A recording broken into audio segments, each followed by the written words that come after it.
Hi friends, இன்றைக்கி மீதியான சப்பாத்தி வச்சு முட்டை சப்பாத்தி தான் பண்ண போகிறேன்.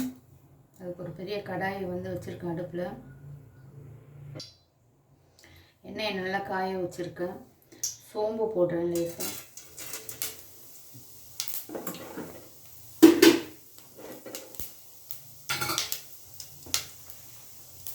நெக்ஸ்ட்டு கருவேப்பிலை,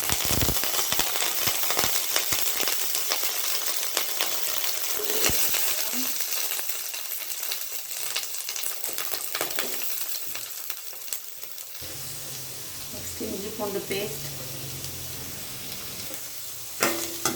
வெங்காயம், இஞ்சி பூண்டு பேஸ்ட் எல்லாம் நல்லா வதங்கணும்.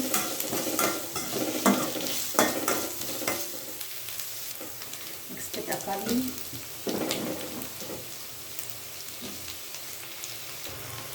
நெக்ஸ்ட்டு மிளகா பொடி கொஞ்சமாக சேர்த்துக்கிறேன். ஆல்ரெடி பச்சை மிளகா சேர்த்துக்கிறேன்.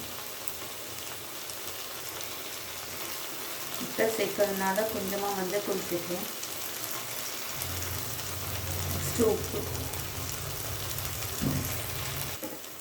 நெக்ஸ்ட்டு முட்டை சேர்த்துக்கிறேன்.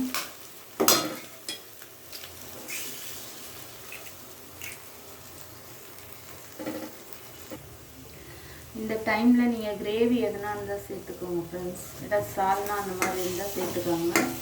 நான் இன்னைக்கான லைட்டாக தண்ணி தான் சேர்க்க போகிறேன்.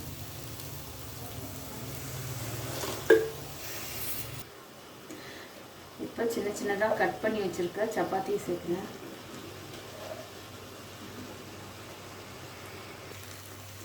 நல்லா இப்போ மிக்ஸ் பண்ணி விட்டுட்டு ஒரு 5 மினிட்ஸ் மூடி போட்டு மூடி வைங்க. அந்த மசாலாலாம் சப்பாத்தியில் இறங்கும்.